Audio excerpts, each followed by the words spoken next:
Okay. Good evening, everyone, and welcome to the Spring Forum of 2016. And as per our town charter, we're required every year to have both a fall forum and a spring forum. The fall forum is more of a planning and policy forum. The spring forum is generally one where we take an overview of our budget and our financial position as a community and discuss the major initiatives that are part of that budgeting process and seek input and comment from our community. And so this is our effort tonight to give the community through WCAT and here in the audience an opportunity to observe what's going on and to have comment on what you hear tonight.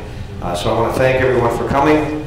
And I opened this spring forum with a comment, first slide, and I entitled it Winthrop on the Move. Now I say that with a lot of seriousness because just the other day I happened to have had a nice ride about town with Commissioner McGee. Where is Al?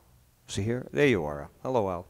And he gave me a private tour of the wonderful neighborhoods of this community.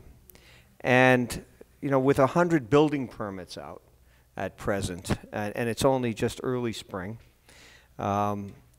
it's quite remarkable the amount of activity that's going on in this community already. And I think I witnessed a very palpable effort by a lot of the residents of this community who are improving their property. And even in areas where I know, when I first became your town manager, I was aware of a few areas of the community that were suffering. We're suffering from, you know, blight, for areas that had some real struggle, both in terms of the way their properties were managed and what was going on inside the properties, frankly. I knew that in particular there was an area of the community that needed some serious attention. And we drove up and down, you know, about a half a dozen streets in one area, and I couldn't believe what I was witnessing. A transformation that you could only wish for seems to be taking hold in some of these neighborhoods. And I think it has everything to do with what the council did a few years ago in instituting the new rules for home inspection, habitation, and sanitation rules, which was a bold and risky proposition. But I think it's really taking hold. It's also, I think, the result of our enforcement efforts and our efforts in terms of making sure that some of these properties that were once abandoned and forgotten about are no longer abandoned and forgotten about, but very much on our minds. And we're doing everything that we can, both you know, through friendly means and through some a little more strenuous means, to see that those properties are cared for more you know, judiciously and at the level of that we expect this community to look like. And so you'll be hearing a little bit more about that effort from our building commissioner tonight with some pictures. But I think what we're seeing is Winthrop at a point that I would say there's a lot of promise in our future, and it seems very evident to me. When you walk through, as commented tonight by the council president, when you walk through a state-of-the-art school, middle and high school, that now is being, you know, the final touches being put on, and you see a building that far and away surpassed my expectation and has all the things that I wish I had as a student. I think I even made a comment to Councilor Engman. I wish I could buy a membership to the school so I could go in and use the facilities on occasion. John, can you work that out? You know, you want to go back to school because it's such a beautiful facility, and you see that, and you know that the town is getting its money's worth, and you know that the town is going to be enriched, and the kids are going to have the best. And so you see what's happening in the neighborhoods, you see what's happening you know, in terms of what we're doing in terms of projects. You see all of the contract for project, you know, going forward, and you know, the transformation that's occurring in our neighborhoods.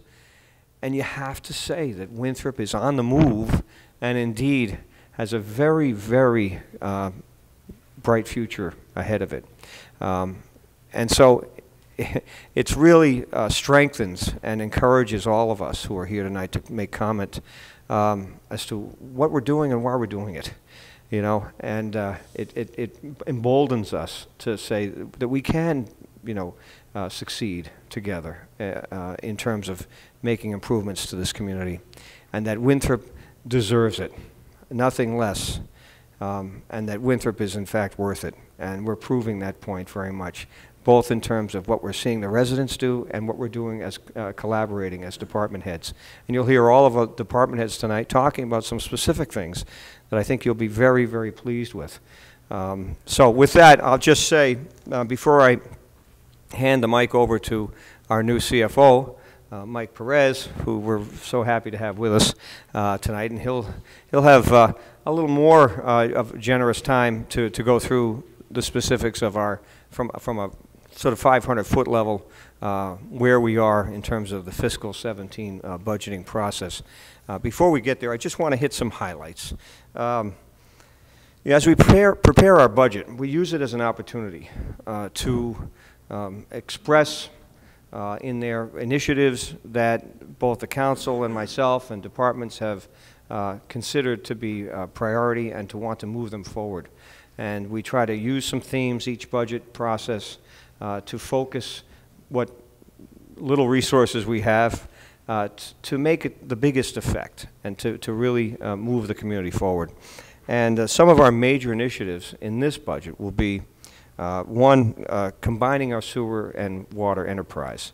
I think having a bifurcated sewer and water enterprise has really been fraught with challenge in terms of understanding the rates, in terms of understanding and utilizing across both platforms funding that can be available, that can keep the rate from having to escalate on one side or the other. And there are a number of reasons why it just makes sense, because we bill on a single rate, but we split it out. We can have two cost centers, but I think what we really feel strongly about in this budget is to say, let's amalgamize this, and let's put it out there as a single budget so that people understand that we can utilize all the resources throughout both of those areas as a single entity. And it makes sense, and we've been endorsed by the Finance Commission to explore that, and we're going to do that in this budget. We're finally allocating some personnel fringe benefits to where the cost centers are for those, because we think it's important that when you make personnel decisions that you contemplate all of the costs associated with those personnel decisions.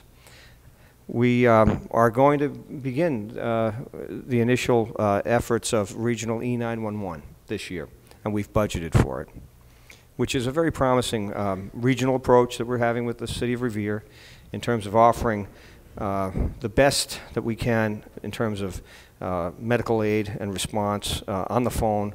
When you call up, you're going to get somebody who knows what they're talking about in terms of medical aid and medical response, and in a language that perhaps you're of a different language, a primary language. You can get that assistance that you need on the phone. People expect to get help immediately when they need it, when they call 911. We are going to be able to perform those standards and meet those guidelines that have been adopted under state law through this regional E911 effort. And we're very excited about moving forward with that project. We're going to be able to, we hope, open the Winthrop Library for 6 days a week. And I think that really helps us to avoid having to file yet again every year for a waiver from accreditation, and also it really gives the community a lot more opportunity to enjoy the resources of the library. And we're looking for some staffing adjustments to areas where we feel there's necessary advancement. One is in the police department, looking for a deputy chief, some administrative and tech support in various areas. One area we're looking for to improve is in our Conservation Commission. We need the sophistication of a conservation agent in this community. With our coastline as large as it is, and wetlands as important as they are to our environment, we need someone who can help us understand and how to properly address issues with regards to the impact of wetlands.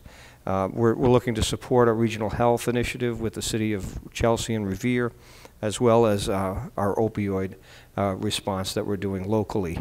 One area that I'm especially proud of, and it's already being discussed both regionally and at the state level, what Winthrop is doing to address its own opioid challenges, and we're looking to fund and support that within our budget.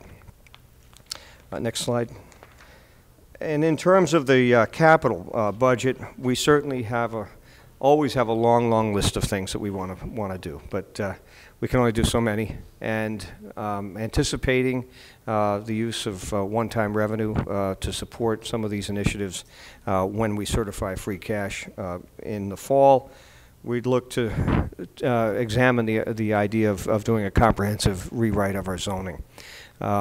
Again, in keeping with my initial comments of Winthrop on the move, it suggests that we also need to take a look at what are the things that inhibit that move. Our zoning, unfortunately, is quite, is 40, 50 years old and hasn't really been amended except for dribs and drabs over the years, but it has not been looked at holistically in quite a while. So we think it's timely, and I know that the Planning Board and its chairman, Peter Roach, are encouraging looking at our rezoning and giving a fresh look at how we might improve both the process of our zoning as well as some of the visionary objectives of our zoning so that they're clearly articulated, and when they are reviewing a project, they can take a measure of those newly enacted vision statements and positive ideas and can apply them to how they review applications for development in the town. And so that's an important thing, and I think it's very consistent with what the council is doing in terms of its economic development initiatives as well. So while we're doing the center and under a different rubric, I think some folks would like to see a wholesale look at our zoning and to see how we can hit the refresh button on many of the issues that are challenging us in terms of implementing that zoning. So it's well worth, I think, the time and the effort to do it. We're looking at improvements to Kennedy Drive. We're in the study phase of this now. We should be coming out over the next few months with an iterative plan, perhaps a phased-in approach to Kennedy Drive improvements. We know that things can be better on Kennedy Drive. We have to make sure that how we do it and what we do and how we phase it can be both affordable for us to do and to achieve the results we're looking for. But that's under review and more to come on that. We're looking to rubberize another surface as we do. We've made a commitment to the community to make sure that we're meeting our handicapped access obligations, and rubberized surfaces just work better than the other kinds of soft surfaces we have at our parks, and so we want to tackle one at a time each year. A 10-wheel dump truck for the DPW. I think we understand that we need to have more muscle in terms of if that's the way you'd describe it, Steve, I don't know, in terms of equipment so that we can move snow and not find ourselves without the necessary capacity when we have a significant snowstorm. Our sidewalk and tree program, very much an important council initiative. We're looking to budget $35,000 within our operating budget, but that may be insufficient. You may want to add to it. So we're leaving that open to perhaps a revisit when and if money is available later on in the next fiscal year. E.B. Newton roof and clock. One thing that irritates me, the clock doesn't work. And we all have our little pet peeves. That's one of mine. I don't think in the center of town we should have a clock that doesn't work. I think it ought to work. And so we ought to spend some time looking at how to fix that thing and to get it right. Ingleside Park gazebo, it's in tough shape. It's time we fixed it. And we're throwing out there the idea of a tandem trash barrel to go with our recycling barrel, because it just lends to uniformity of presence when on trash day you don't see 4 or 5 scattered trash cans around and a nice recycling barrel. Maybe it's time we talked about having 2 tandem trash barrels so that, we just look a lot better in the long run. So those are some of our initiatives. I'm sure the list will grow. The council will have a lot of say in terms of what those initiatives are all about, and perhaps add to the list or subtract. But next slide, please. I'd just like to point out, 4 additional notable items. One is that we are budgeting for the eventual takeover of the middle high school building on Pauline Street. And we will have to fund a modicum of utility costs there to keep it going while the study process is under review in terms of what we do to utilize that facility going forward. We are looking for first year of operating support for the ferry, although I would say that we are exploring state resources that may come into play. We haven't gotten final word on that yet, but there's a promising prospect of getting additional operating support for the ferry. We're restoring 1 firefighter position and adding some safety equipment to the fire department. So that's a big amount just there. You'll hear a little more detail from the departments themselves in terms of some of the issues that they're addressing within their departments. But as a basic overview, that's a lot in terms of one budget going forward. So with that, how do we pay for it? Well, let's turn the mic over to Michael, and he can help address that. Michael. Next slide. So in terms of the FY17 budget, we are still working on it. I have the requests from all the departments, and I've been going through them with Jim to see where everything lines up, checking all the math, making sure that everything that needs to be covered is covered, and seeing how that fits in terms of the overall revenue picture, which we'll get into. But in terms of our basic budget, we've got almost 83% of our budget is the general fund. That's the vast majority. Then about 17% is the enterprise funds, and at less than 1% we have some revolving funds. The total picture that we're looking at here is $57 million allocated across these 3 general categories of funding sources. So if we go to the next slide. Some of the things that we're trying to do is bring in a little bit more transparency to the budget. Previously, departments really only budgeted in 5 areas: personnel, utilities, contracted services, supplies and equipment, and conferences and training. Those were pretty broad categories that covered a lot of things, and depending on how you interpret something, one expenditure could be paid out of multiple of those categories. So I've gone through the accounting guide published by the Department of Revenue and built out some new codes. So instead of just having utilities, we're going to have utilities, which has subcategories of electricity, natural gas, heating oil, so that we'll really be able to drill in more detail on those. Then also there's communications. That covers cell phone reimbursements. That covers internet costs, our general telecommunication costs. That way we'll really be able to identify where the money's going so that we can make sure that we're doing everything, we're using every dollar that we have in the best possible way. The other thing that we're doing is looking at moving the employee benefits for school department employees into the school department budget. Just like Jim said earlier about putting the budgets where they really belong. And since those are school employee costs, let's have them in the school department budget. And then along with the revolving funds, we're proposing to create a tax title revolving fund. Now what this will do is it takes a portion of the tax title revenues, puts them into this fund that's used to pay for future tax title legal costs. And that just frees up resources on the general fund so that we don't have to get into the situation where we're not pursuing tax dollars that are owed to us in back taxes because we don't have the funding on the general fund, and then we have to go to council to ask for a motion to transfer from free cash to fund additional tax title. That way we'll have a source dedicated to it, so it'll save us some time and make it a little bit more efficient in dealing with that through Inspectional Services and Treasury. So then in terms of the overall funding picture, on the next slide, we've got the basic categories of our revenue. The vast majority of our revenue comes from property taxes. That's about 65%. The 23% comes from state aid, and all other sources make up the rest. So that's excises, that's payments in lieu of tax, everything else that we collect. In terms of where the money is going, we've got the different functional categories of general government, public safety, education, public works, culture, recreation, and shared expenses. The share that's going to education is the largest share, but that share is increasing next year because of those employee benefits costs. So the shared expenses is going down as a percent of the total, and the education is going up. It's money that was being spent on education already. It was just shown at a different category.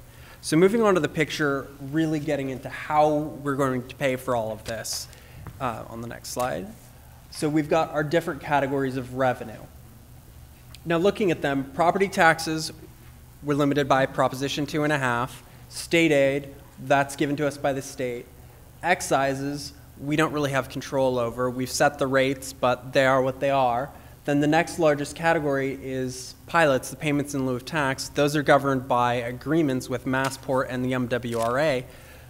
So those are our largest revenue sources that we don't have direct control of. It's not like municipalities in other states where they can increase the sales tax and generate additional revenue for them. We don't have that option, so we're really constrained. So this $46.5 million on our general fund budget is challenging to allocate because we have a lot of competing needs and we only have so much money. So on the next is a little bit about how we're allocating those funds.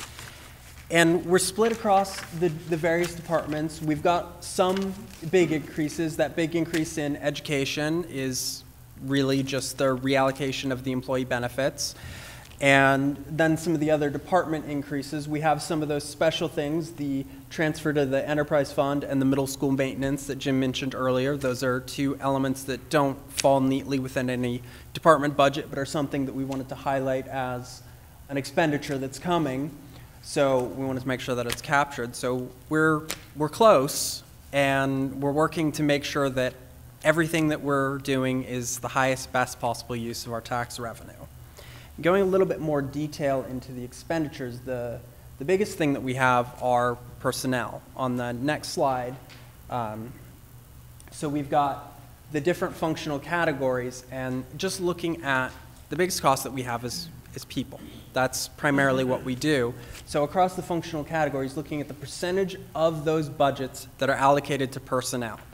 Now, there are some things in this that's skewing the data a little. In general government, it's got the audit services and the town council reserve, which are fairly large non-personnel expenditures.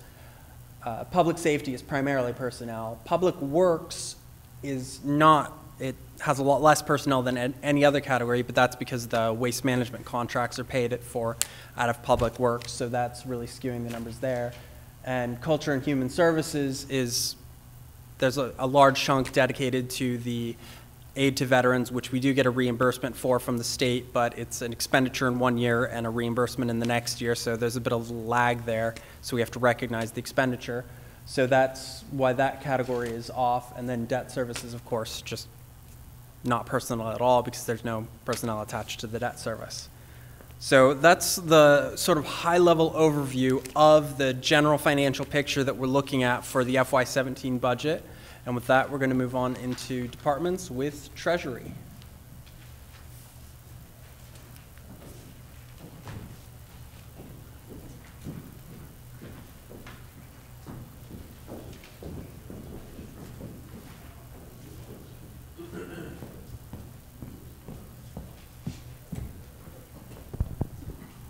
Hi, everyone. Can you hear me? What? Now? Yeah. Okay. I'm going to talk about a couple of initiatives in my department. We switched vendors for our system of online payments. This new system allows for a more user-friendly interface, and it still gives us the option of credit card or e-check payments. Residents can continue to pay their real estate, excise, personal property, water, sewer online. And residents also can now pay delinquent taxes online. Our prior vendor, for whatever reason, was not able to hook that up for us, and now there's up-to-date balance due information online, and that's readily available on the new site. We're also working with the same vendor to make online payments available for all town department fees. All departments are going to be able to accept credit card payments in their respective offices, and eventually payments can be made online. We're implementing this one department at a time. We started with the town clerk's office, and they are now able to accept some of their payments online. So far, so good. We're still working out details with the vendor, but I hope to have non-criminal violations be the next item for online payments. I hope to have this in place by July 1, and once that's all set to go, we will make an announcement via the newspaper and town website. And lastly, as you know, last year, changes were made to the ordinance that shifted the resident parking stickers from fiscal year to calendar year. For the first time, you could order these online. We were very successful. As a result of these changes, the system for processing the resident parking permits in the office has become much easier. With the addition of the online component and the new interface provided by the vendor, they were able to look up past due balances for excise and people that owed parking tickets. That's all now done through the vendor as opposed to in the office. And as of yesterday, some statistics, the Treasurer and Tax Collector's Office has issued 3,197 resident permits and 1,480 visitor placards. Our vendor has issued 3,361 permits and 1,057 visitor placards via the website, online. As we discover issues with this and all payment processes, we're going to work with the vendor to make sure the process is easy for all town residents. Thank you. And now we're going to move on with the Municipal Hearing Officer, Mike DeLuiso.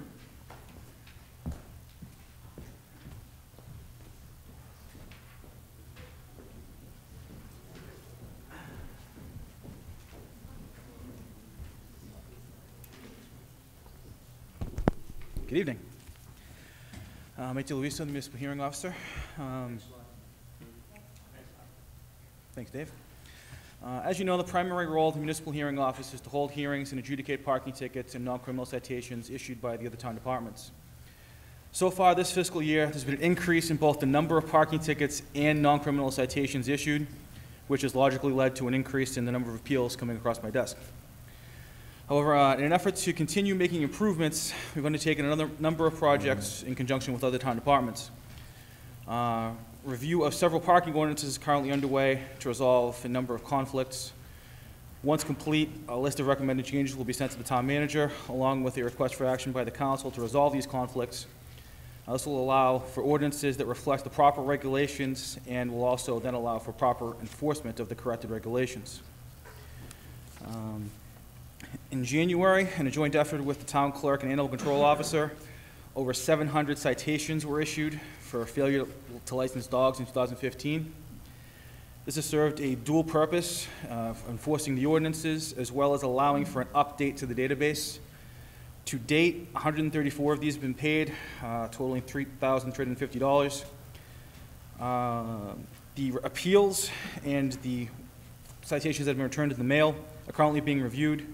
Once this is complete, the data will be turned over to the town clerk's office and we can make the appropriate corrections to the database.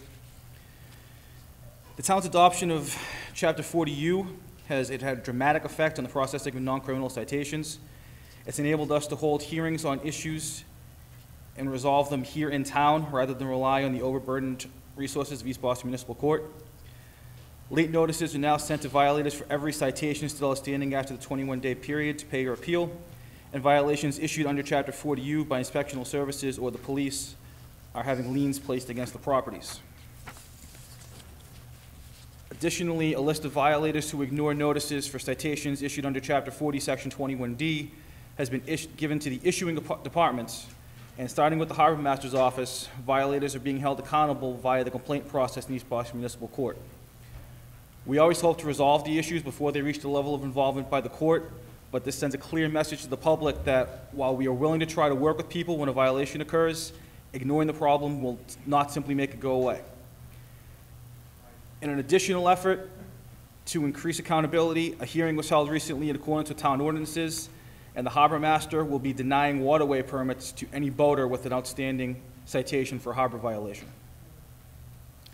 Lastly, specific to the budget, you may notice when you review the budget that I've requested a fairly large one-time expenditure for the upcoming fiscal year for the purpose of replacing outdated non-criminal citations. The last time these citations were purchased was in August of 2007. Due to the conversion of the old bylaws to ordinances and the town's adoption of Chapter 40U, our current stock of citations is simply no longer accurate. Currently, we have to place a sticker over the appeal address on every citation prior to issuing it, and the pre-printed information no longer reflects our current laws. I realize this is a large amount of money, but this will allow us to purchase new citations that meet the department's current enforcement needs and reflect the changes to our laws and form of government that have taken place since the last purchase 9 years ago. So thank you for your time. And next up will be the Assessors Department.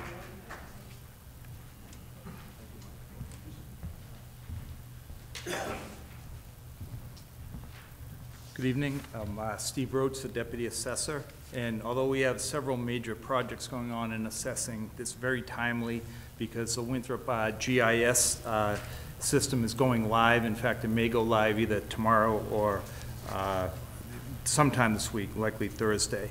The new Geographic Information System, or GIS, has been tested internally, and as I say, it's now going live this week. Several years in the making, so this is good timing for us. CAI Technologies was hired to provide GIS consulting and browser-based GIS services and town-wide spatially accurate parcel data. Would you mind going to the next slide, please? This is the home page. This will be at a cost of nearly $4,000 a year compared to the previous site.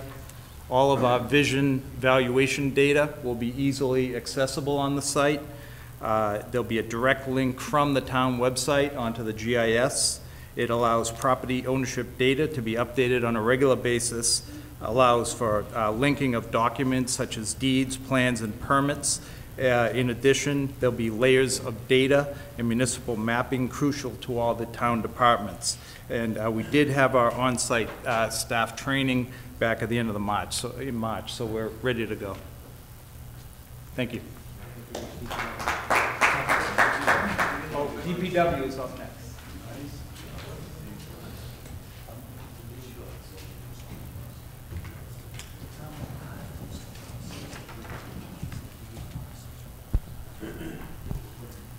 Good evening, Steve Calla, DPW. I wanted to take tonight to just go over 7 active projects at the Department of Public Works. The first project I wanted to touch upon is the radio read project. It's a project being administered completely in-house at a substantial savings to the town, approximately $1.6 million, saving the town by using water personnel exclusively and not bidding it out to outside contractors. The project started in October of 2013. Currently, we're fully deployed on the transmitter modules, which means we are reading in real time all the water meters in town, which is saving us substantial manpower. 4 times a year where we used to have to read manually, we're now able to just pull up the information through the computer and do the water and sewer commitment that way. Of the 4,487 water accounts, we have 1,400 water meters installed, which is replacing old meters and inaccurate meters.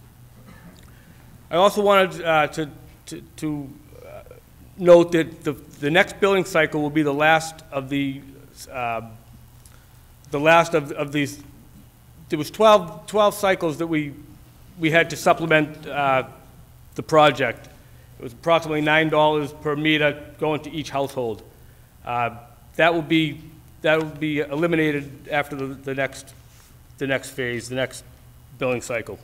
So something to look forward to for all in town.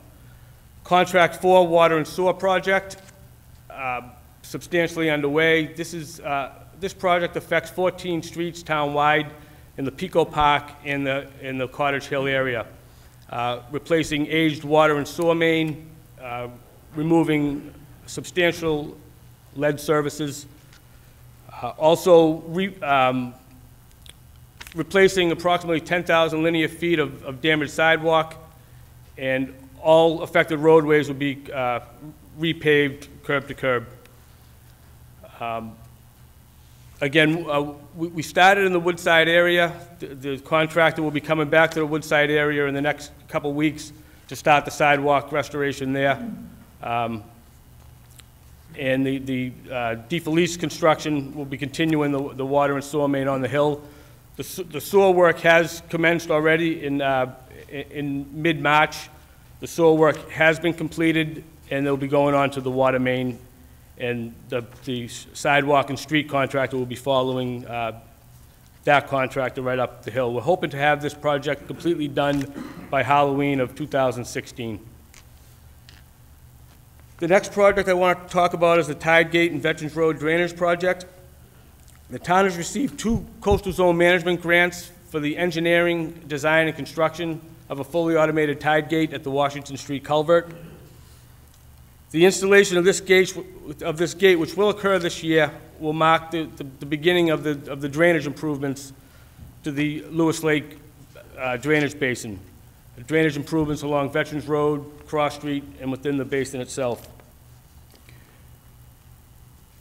We expect to have the project fully permitted by the end of August, and we hope to be able to bid this project out this coming fall.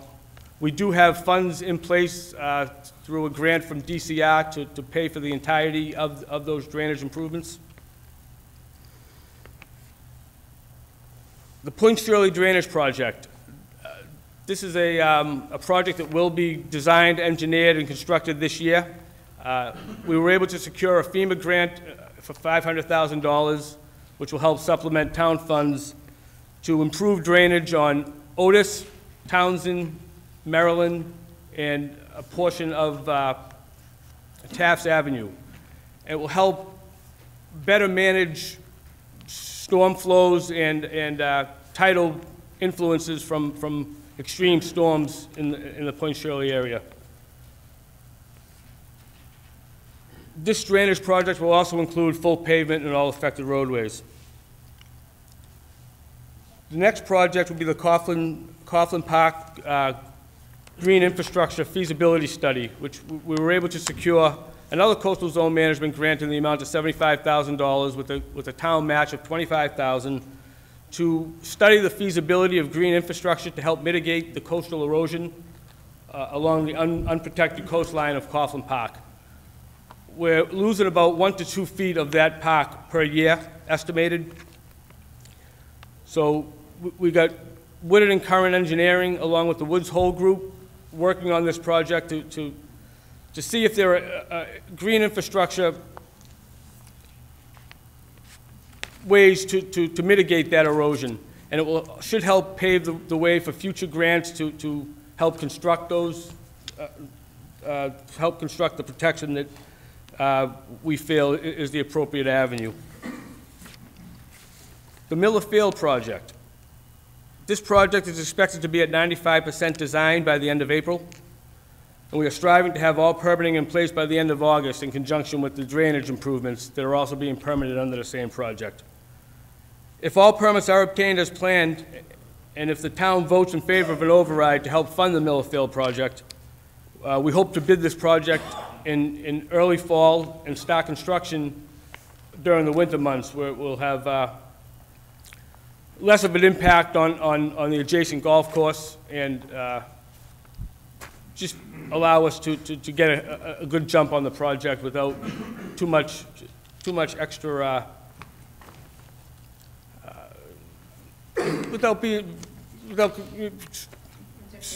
without interfering with the golf course, which isn't our primary goal, but, you know, we do want to work as neighbors and try to get the project done. The Belle Isle Trails project will be the town has received a Seaport Economic Development Grant in the amount of $950,000, which will supplement town funds to design, engineer, permit, and construct the continuation of the Belle Isle Trail system across a new footbridge which will be constructed from the Belle Isle system into the RPM lot adjacent to, into the municipal lot adjacent to RPM Fitness. It also, the project also proposes a boardwalk along Morton Street and the Salt Marsh. It proposes a lookout tower and information area and a DCR-owned parcel of land on Morton Street, which the town is actively looking to secure a license and eventually a permanent easement to utilize that land permanently for this project. Some additional departmental goals will be to plant 80 trees town-wide, to replace an additional 1,000 square yard of damaged sidewalk, completely independent of the Contract 4 project, to complete the guardrail along Veterans Road and the perimeter of Veterans Field, and to rubberize, as the manager described, to rubberize the play surface at Lewis Lake. Currently, there are 3 playgrounds that have been restored, but still have the wood chips as opposed to the rubber. That's essentially it. That's all I got. Next up is Allergy.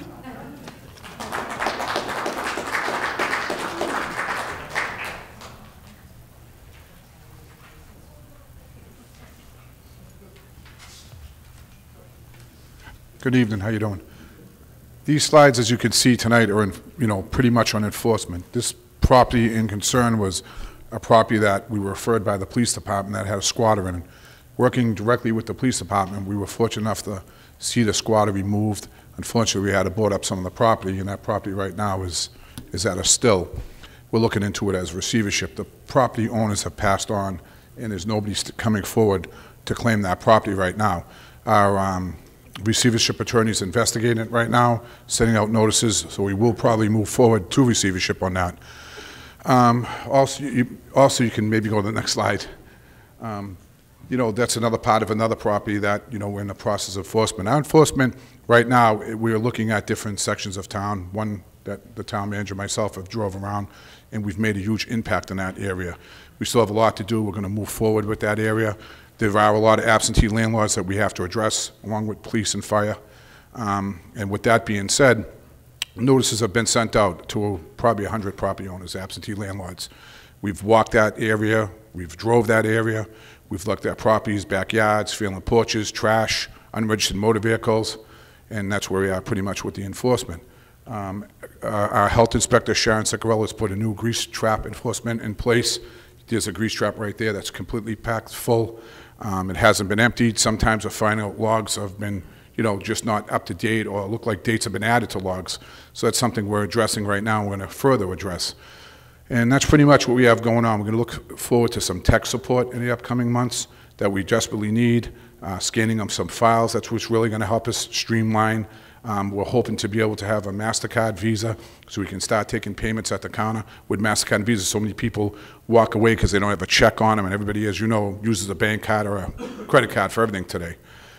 And that's pretty much what we have going on. One thing I would like to say is, in the last year and a half, I would like, the town council know that we just don't go and look to take properties and enforce all the time. It's not all about that.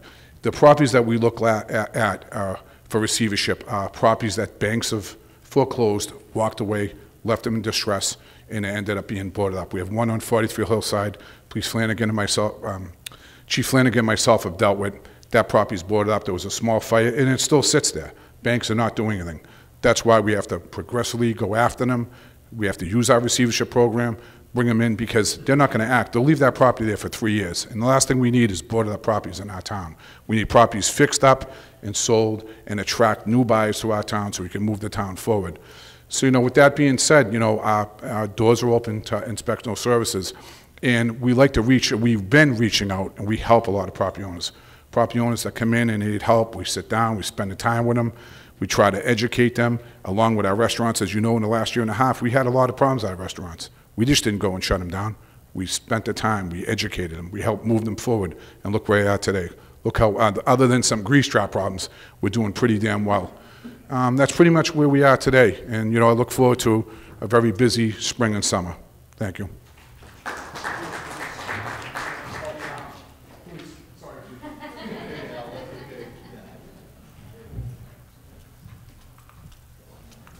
I'll try not to forget, Andrew is the fire chief, so I'll try not to forget him. As we've been talking over the last year, last year's budget, I submitted, we said we're going to be working on the supervisory structure of the police department. This year, we were fortunate enough to sit down and actually come up with a formula to readjust the supervision in the police department as people are retiring. No one will be laid off or demoted. This is a process through attrition. And we'll come down to 2 lieutenants. We'll add a deputy chief and then more sergeants for the street. Again, town manager addressed the E911 center will be opening. That'll free up some responsibilities from the current supervisory staff, allowing us to move the sergeants to the street, allowing the 2 lieutenants to take on more administrative roles as we strive through certification and accreditation on the state standards. So it'll be very important that everyone's following policy and procedure, so we stay accredited, we stay certified by the state standards, which is a complicated process. It's 159 standards that we have to achieve for certification. I think we're at right now 139, thanks to Sergeant Rogers and Sergeant Gasafi, who was helping me put this pile of policies together, get them approved. We also have brought in an online data management system that the officers can access from the cruisers, from their cell phones, and basically all the policies are listed in there. They go out for signatures through the Power DMS system. They sign off that we know they've read them. We can test them through the Power DMS system. We can put a PowerPoint up there for training if we wanted to train on the policy, so they have access to all the policies at all the times. These policies are hyperlinked to forms. The forms are for motor vehicle tow forms. They just press the button and they can fill it in right from the cruiser instead of coming in and looking in a drawer for the form. So everything's centrally located. So as we move to professionalize police services in the town, more than it has been in the past, and enhance the professionalism, the structure is very important to have in place. We also have to have a continuity of leadership in place for anything that happens to the chief. Right now, there's confusion over who would take over, who would be in charge or in lead, or if I go on vacation, who does it fall to? So the deputy chief will eliminate all that. It'll help us keep track of the policy enforcements, making sure the supervisors are doing what they're doing, so I can engage in other departments as we've been doing over the last couple of years with the Inspectional Services, engaging out with other departments. We started the Youth Advisory Council committee to the police chief. That Youth Advisory Council has brought up a great idea. I talked to Sean Driscoll, who's already working on that idea of exploring a youth center. The kids are in want of that. The biggest thing they miss is fifth quarter at CASA after the football games. And we have to come up and generate ideas to give these kids alternatives instead of going to drink someplace or going to a party. It's our obligation as a community to give them those alternatives. Also, we're working very hard with Meredith Hurley on our opiates and collaboration with the peer recovery coaches. And on May 18th, we're going to have a community symposium at the high school, along with the superintendent of schools, the district attorney's office, and we're going to be discussing, CASA will also be involved, and we'll be discussing opiates. We'll be discussing our juvenile diversion program that we're setting up. Instead of arresting kids for minor offenses, we'll have a diversion program. We've hired a licensed social worker to be that diversion expert with the children. And then lastly, and most importantly, as one of our department heads brought it to me 6 months ago, we're going to have an online social media parents class from the district attorney, Jackie Lamont's going to come in, who also trains our kids, will also come back at night and train the parents. So we're very excited on all these collaborations we have going on. And I will not try to put anyone else to sleep. I'm just trying to come up with more projects for Steve. But I'm happy to introduce my friend, Chief Paul Flanagan from the Fire Department, or as my children refer to him, Flanny. Chief, get Meredith Hurley, the last slide of Inspectional Services. Sure, Meredith. Meredith, go on up. I'm sorry. I'm introducing Meredith Hurley from the Health Department.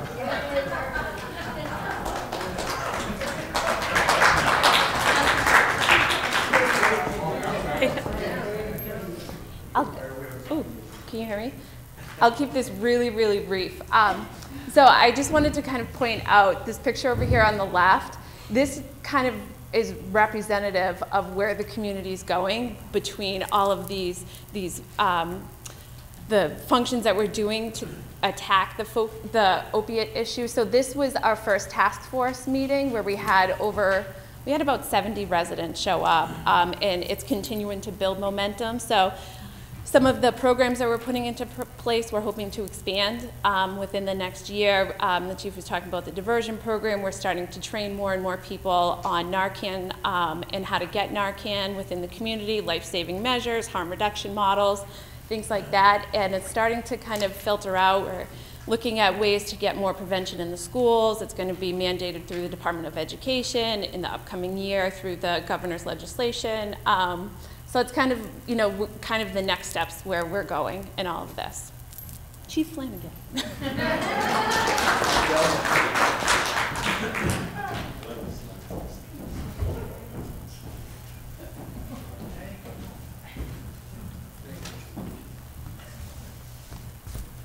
Thank you, Meredith. I'm thrilled to see Councilor Ingman and our new CFO, Mike Perez here, because everyone else has heard my story, so it will be like I have some new people to listen tonight. The first thing on my slide is building and capital plan, and even though it didn't make the manager's first page, he did fund a feasibility study to look at the condition of our two firehouses. Our headquarters, which is on 40 Pauline Street, was built in 1897, and the beach station was built in 1905.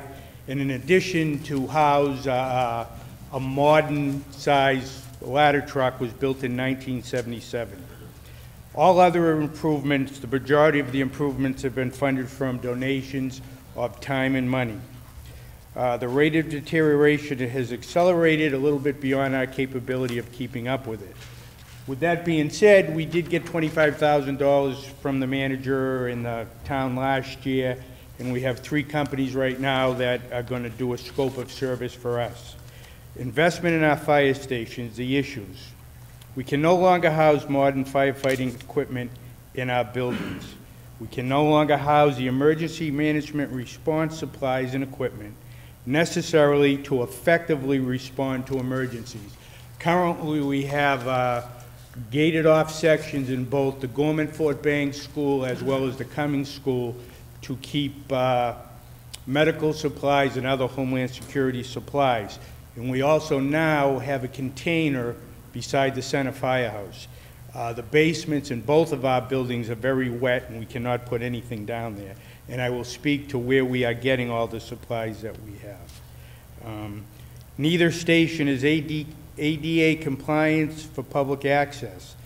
The failing building systems, both electrical and plumbing. The manager again addressed this a year ago and gave us $25,000 to improve both our plumbing as well as some of our electrical needs.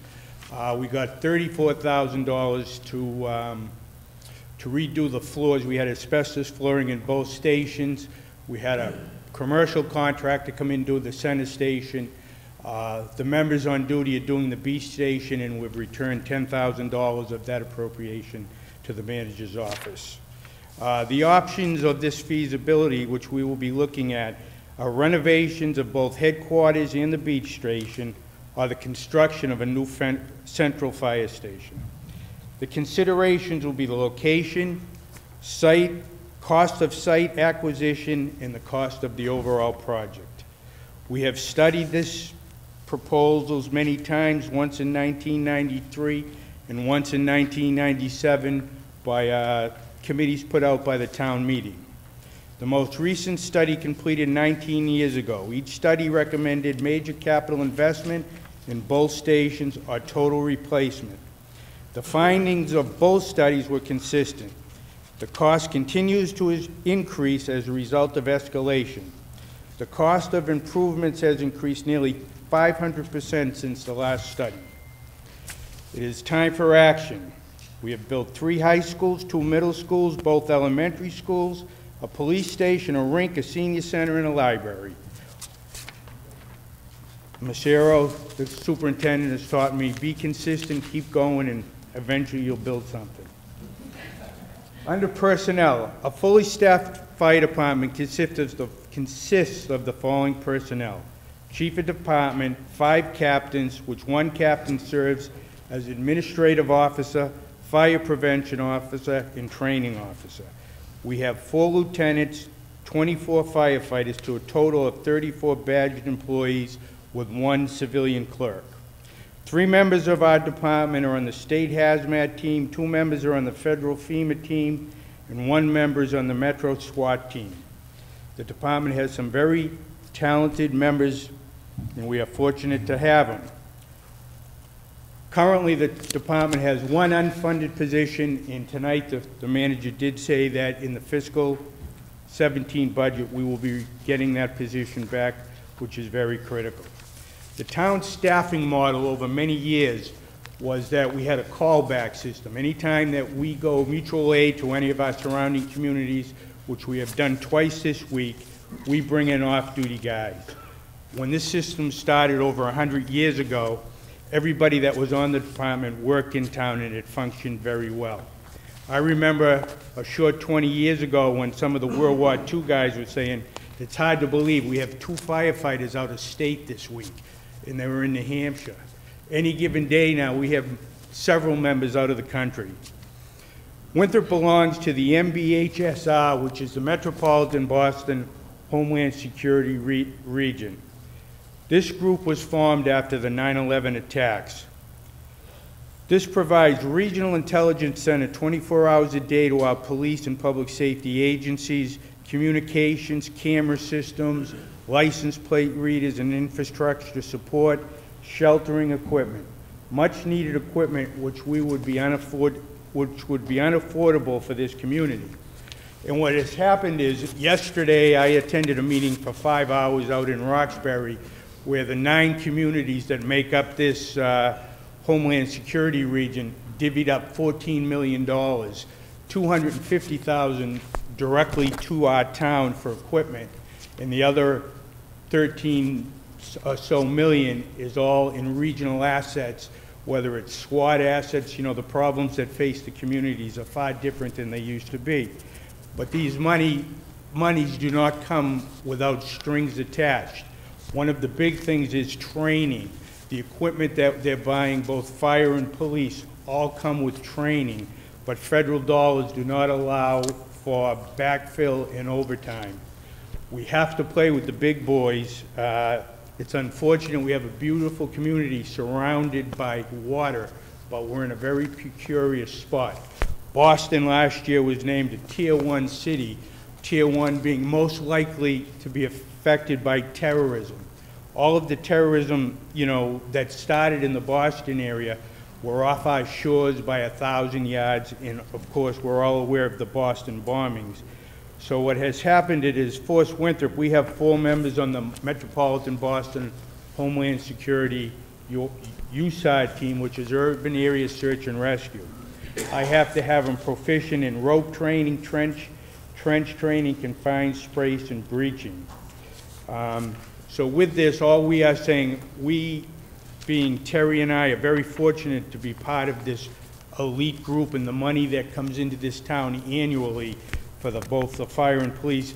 You know, I made reference at last year's council meeting that the self-contained breathing apparatus for the fire department was $80,000 due to be replaced, and this group replaced all of our breathing apparatus, so it is well worthwhile. So the only other thing I have up there in training was that I was looking for some funding in our overtime budget just to be able to send folks Most of the big departments, what they do is they'll take 10 or 20 guys, assign them to all days so they could go to these trainings. What we have to do is we request our guys to do most of the training. If it's a 7-day program, do 5 of it on their days off, which they do, and I have to cover 2 of their days. So all I ask is going forward, I'm grateful for what they do for the fire department, but as we look to moving forward, that we could fund a few of these training days. And I thank you for the time, and the clerk's office, Carla Vitale, is up next.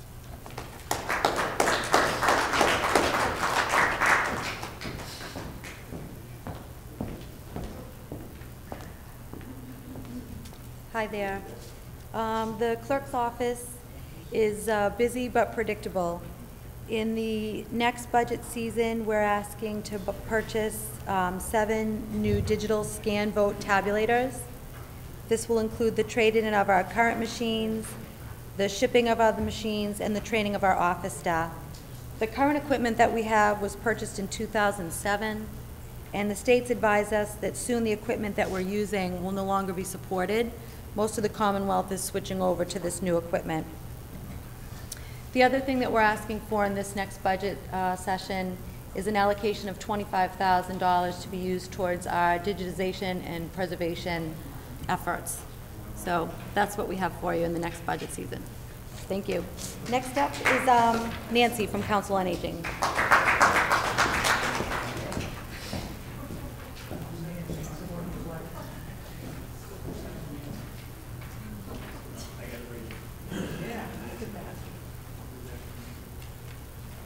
Hi, good evening. Nancy Williams, Director of the Council on Aging. One of the initiatives this year for us is we are trying to get the state formula grant. There's a legislative alert this year for local aid to councils on aging. There's a grant I write every year, the formula grant. It was originally $8 per elder. It's based on the amount of people the age 60 and over in our community. There's about 4,100 seniors in this community right now. So they base that on the amount of seniors in the community. So it's now gone up to $8 an elder. Hopefully they're going to increase it from $9 to $10 per elder. And in 2020, they hope to get it up to $12 per elder. In Boston on March 1st, the silver tsunami arrived at the State House. About 300 seniors and elder service providers rallied for funding and policy changes to better serve a fast-growing segment of the Massachusetts population. Massachusetts Council on Aging, citing estimates from the University of Massachusetts Donahue Institute, says the number of adults 60 and over in Massachusetts will soon eclipse the under 20 age cohort for the first time in recorded history. The important takeaway message is on December 31st of this year, there will be more older adults in the Commonwealth than there will be people younger than 20 years old. And so our need to continue our work with our young people and to grow the next generation that is strong and prepared for the future never wavers. But our sense of what we need to do for older adults in the Commonwealth in regards to health care, housing, transportation, mental health, all of these issues are pressing on us, and we have to be ready and be prepared. The most wonderful thing in the world is that many people are living longer than they ever expected, but it's also a tremendous strain as people try and plan to prepare. Rally organizers said the elderly population in Massachusetts will soar by 360,000 people between 2015 and 2035. About 10,000 people turn 65 every day in the United States, and nearly 40% of those hitting that milestone will need long-term services for more than 2 years, with 16% needing more than $100,000 in services. We also have been focusing on intergenerational programs. Elder Affairs is very, very big on intergenerational programming. The last school vacation, we had 9 kids here from that were part of 21st Century. And it was amazing to see what happened between the kids and the seniors. You know, because we're trying to bridge the gap in that thought process, because let's face it, they think, the younger people think that the older people are sitting in rocking chairs.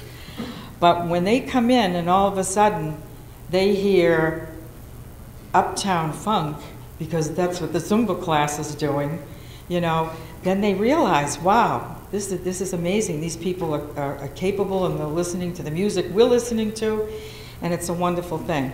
So Elder Affairs is very, very big on intergenerational programs.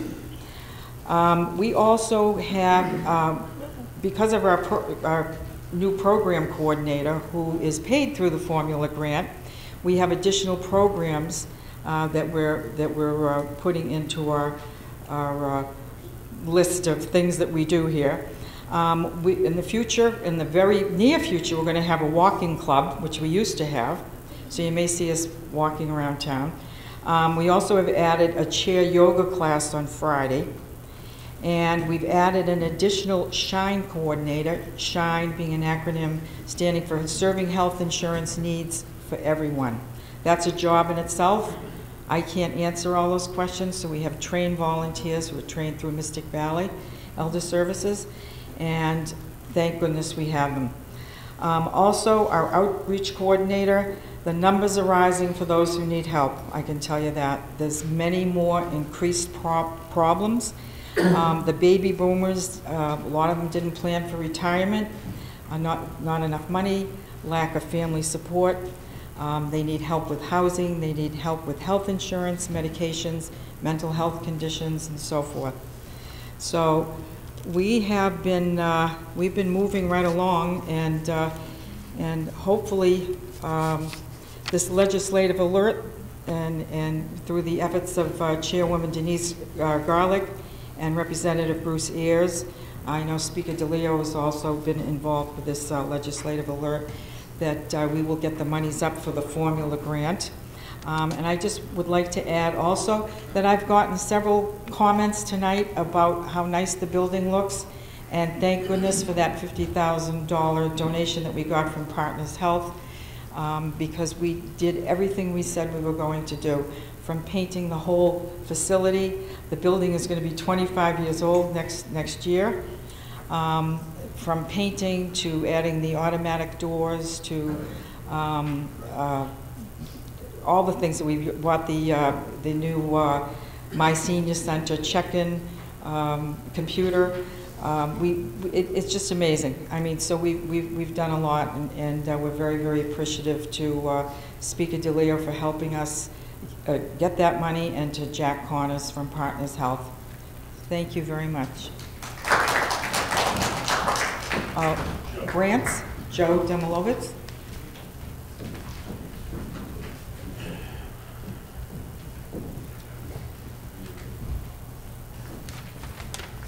Good evening. Joe Demilovitz, Grants and Economic Development. Thank you. I'm a little hoarse. I'm fighting a cold, so I'm sorry about that. I'll try to be brief. I gave you highlights here just to show you some of the high points of what we're working on out in the town manager's office. Under the category managed grants, there are several that Steve already mentioned. The Belle Isle Marine Grant, Point Shirley Drainage Project are projects that we're going to be doing this year that involve grant funding. Green Communities, we've just finished spending our third year of grant funding in Green Communities, and that's been close to $500,000 over the last 3 years in grants, and we've applied for a fourth round. And just so that the Chief Flanagan feels good, we did apply for money for the Central Fire Station this year in Green Communities, so hopefully we'll get something there to help you out, Chief. Energy manager, we hired an energy manager under a grant this year along with the City of Chelsea, and Frank is going to be working with a newly appointed energy committee that was appointed by the town manager to focus on residential programs, and Frank and the town department heads will continue to focus on making our town municipal buildings more energy efficient. New grants that we're looking for money for are the Miller Field Project, Center Business District infrastructure improvements for water, sewer, and drainage, the Winthrop Street Corridor Project, I know a favor of some of the members of council, and we're going back to CZM again for the 3rd year in a row. We're going to be asking for some money to help us do an assessment of our coastal vulnerability due to climate change. We're a coastal community. The water's rising. We need to know what our vulnerabilities are so we can make some priorities, set some priorities and goals to help the town be more resilient to that. The other big focus for us this year is economic development. Obviously, it's been talked about a lot. The Winthrop Center project, Center Planning Project, was talked about here at the council meeting tonight. We have grant money from Urban Agenda Program and grant of technical assistance from MAPC. We're going to be getting about $100,000 worth of planning out of those agencies. Mass Development, Urban Agenda Grant Program, and MAPC will be providing the funding. We'll be providing the talent here locally. So those are the main things, and I appreciate your time. Thanks. Bob DeBento from Larson Ring.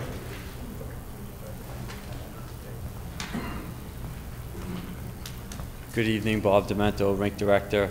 I'll show you some of the things we're working on at Larson Rink. We recently changed all the lighting in the building and upgraded to new LED fixtures, making everything a lot brighter. Thanks to the council, we were able to order a new electric Zamboni. That should be coming over the summer, and we'll have it in time for the start of our season in August. The big project we're working on now is working with consultants and engineers, designing a new locker room addition and repairing of the roof. That's going to come with a significant amount of debt, and I think you'll see that in this year's budget. The increase, though, will be reflected with what our actual revenues have been for the last couple of years. So although you see a big increase, the money's there. We're also working, another project is to replace the chiller control system, and we're actually just recently with Joe, we're looking at getting some grant funding for that. Next up is the library.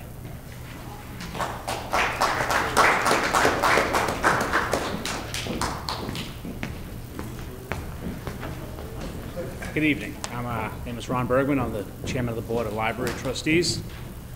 As you can see in the board, the slide behind me, that a $50,000 increase in the library's budget will allow us to hire 2 new staffers, a professional librarian and an assistant. This will allow us to open the library for 50 hours a week in 6 days instead of the 41 hours and 5 days we're open now. Being open the 50 hours allows us to be fully accredited by the Massachusetts Board of Library Commissioners, so we won't have to file a waiver. We should be able to get all of our available state aid. And in addition to that, the increased time we're open will allow patrons more lending, more time to come into the building, use our public facilities. We have 2 meeting rooms which are open to the public at all times. We have a knitting club and a couple of book clubs that use them every day. Right now, the patrons in town borrow about 50,000 books a year, 11,000 movies, 2,000 ebooks, and use about 8,000 hours of free computer time with high-speed internet. All of these services will be able to go up with increased time, and it just serves the public and the patrons of the town that much better.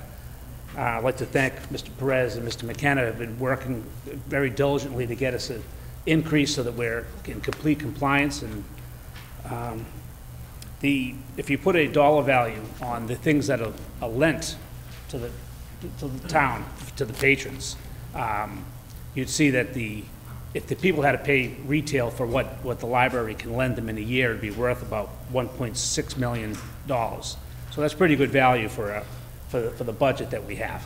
So, and that's all for me, and I believe Parks and Rec is next. Thank you very much.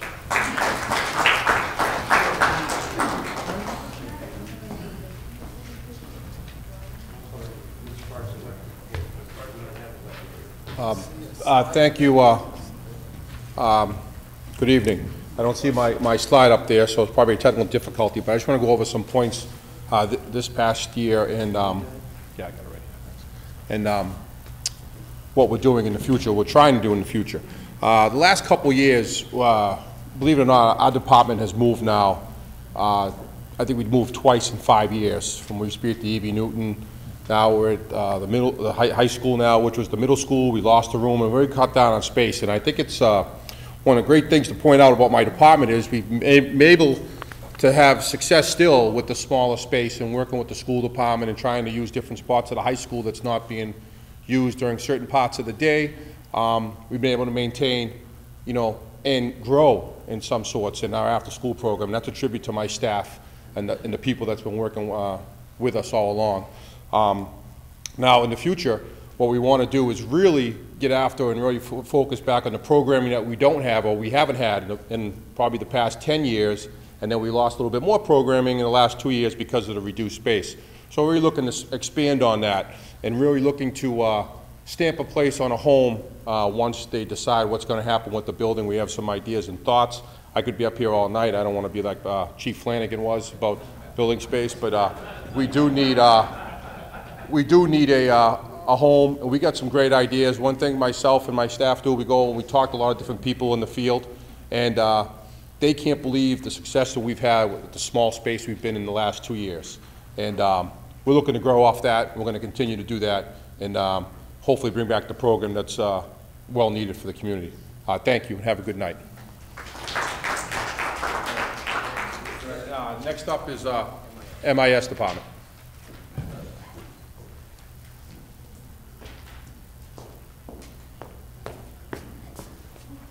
Hi, good evening. I've had the pleasure to oversee the operations of MIS since July, and I've been working closely with David Lapidson, who does a phenomenal job with everything that he has at hand. He has a lot on his plate on a daily basis. As you all know, MIS is the central nervous system, basically, to the school department and the towns. We touch every single department, and it's obviously very vital that we address everyone's requests in a timely manner. So with that, we're asking for some more support. Right now, all we have is one full-time person on the town side for MIS. And we've also partnered with Retrofit. They're a third party. They meet with us on a quarterly basis. They've been excellent to work with. And they work with us on big problems that we have and big requests that we have outside of our buildings, but when it comes to the day-to-day stuff, that's David. And so we need David to have some support. So we're requesting that we have an additional person for 18 hours a week to address a lot of these issues. And I think that's basically all I have for the MIS. Currently this year, we implemented our new website. We've been working with the Assessor's office to upgrade our server so it can handle the new Vision software that he has. And we'll also be, in the near future, upgrading our servers with the assistance of Retrofit. Next slide. Our next slide is to discuss the ferry. As you know, it's here. We had it winterized in East Boston. It's back in Winthrop, and we had a little team meeting today, and it looks very promising that we can start opening up for ridership on April 18th, so we're excited about that. Currently, we have 12 captains and 12 crew on board, and they have been training with Boston Harbor Cruises, at least for the last 2 weeks anyway, and everything's going very well. So we'll be partnering with Boston Harbor Cruises up until May 6th, and then we'll cut the ties with them, and we will be in the transportation business 100%. So our spring and summer schedule is currently posted on our website. In the spring, we will be going from Winthrop to Rose Wharf, a couple of times in the morning, a couple of times in the evening, and on the weekends, we'll add additional rides. After May 30th, we'll turn to our summer schedule. We'll then be going to from Winthrop to Rose Wharf, from Rose Wharf to JFK Library, potentially, and we've locked in Spectacle Island. So there'll be a number of different trips, and that schedule is already out there. So what we have is that we're projecting that our revenue is going to be $392,350 because we know our expenses are going to be $392,350.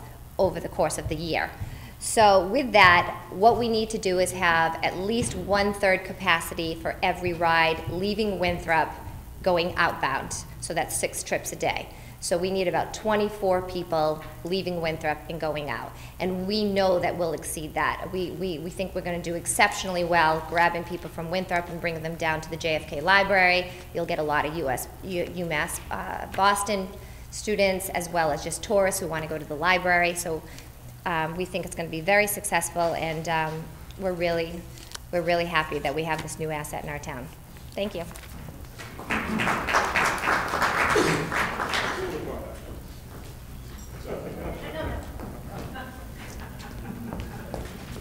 I apologize. And next is our Superintendent, John Massaro. Thank you. I'm going to kind of ignore this because this is all about what drove our budget and how we do things for students and all of those areas. And so I'm going to take about 2 minutes just to tell you what the new initiatives that we have coming on board this year. First of all, though, I do want to thank Mike Perez and the town manager, because I am one who is very happy to receive that type of funding. I would like to be able to take control of those areas with the fringe.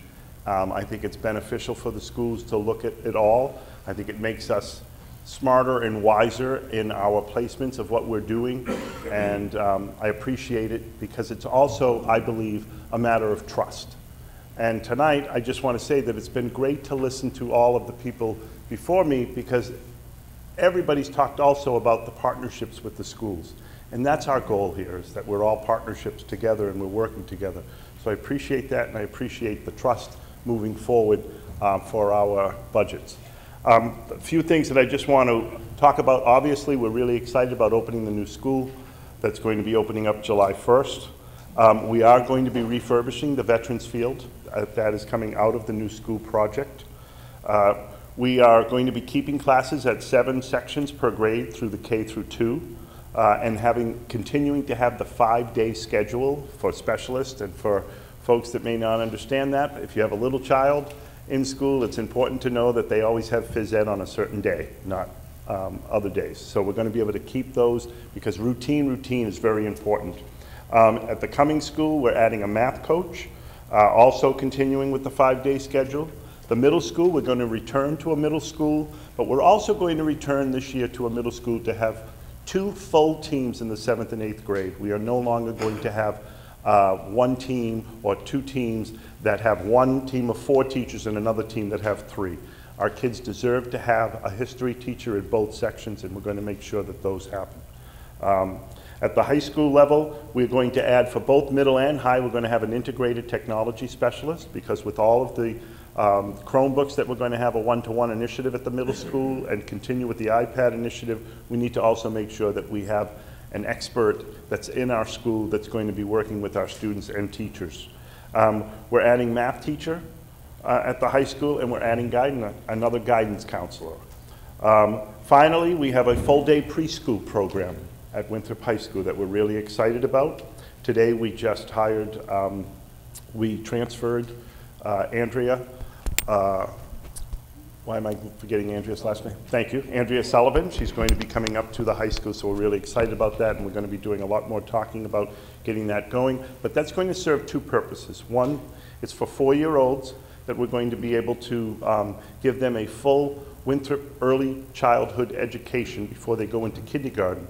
And on the other end, it's going to serve our high school students who want to get a child care certificate before they graduate, because it's going to be a child care lab. And if you haven't seen the lab yet at the new school, you need to come and take a look at it. And then we are very excited that our last goal, I'm working with both HR and the town manager. We're working on trying to provide a daycare for our town employees, because we feel that that's a great perk, and we really want to give them an opportunity to be able to bring their child to work here in Winthrop that's at a daycare center, so that they can be close, and we think that that's something that we may be able to do. And we're also looking at a possible partnership with the East Boston Health Community Center for our 6 through 12 students at Winthrop High School, that will provide for those students the necessary physicals that need to happen, as well as any immunizations and things like that. So it's really good stuff, and I think I'm really excited about where we're heading, especially with the school. And I understand from, you know, as Mr. Driscoll said earlier, it's been tough these last 2 years with everybody squeezing into space, and we appreciate everybody's patience on that. But now we're going to be able to grow bigger with these buildings, and so all of our departments should be able to build bigger. And I really urge that the Parks and Recs have the space that they so deserve over at that middle school as well, because I think it really helps the community as we move forward. So thank you. And I'm going to introduce Rose, our veterans.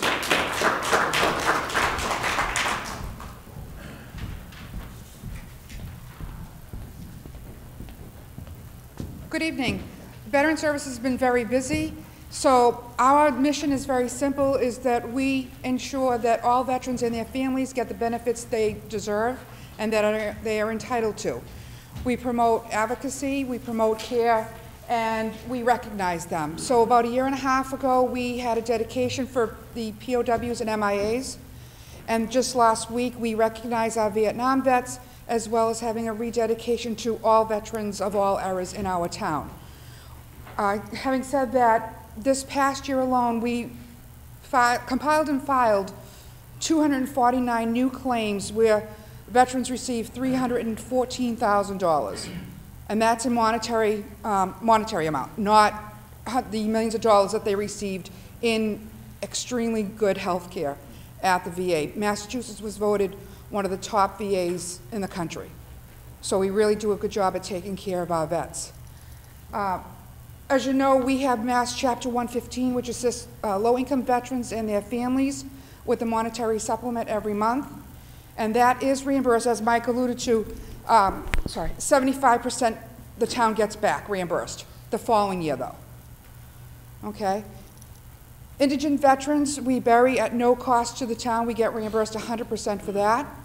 As well as all the Memorial Day flags, we also get reimbursed that 100%. So Memorial Day is coming up. I encourage families of veterans who don't have a grave placard to call my office, and I will give you a flag to put on their gravesite. And that's all we have for Veteran Services. And thank you, I'm it. So in closing, and I know it's late, you know, you can see the survey of many projects and initiatives being addressed by your community.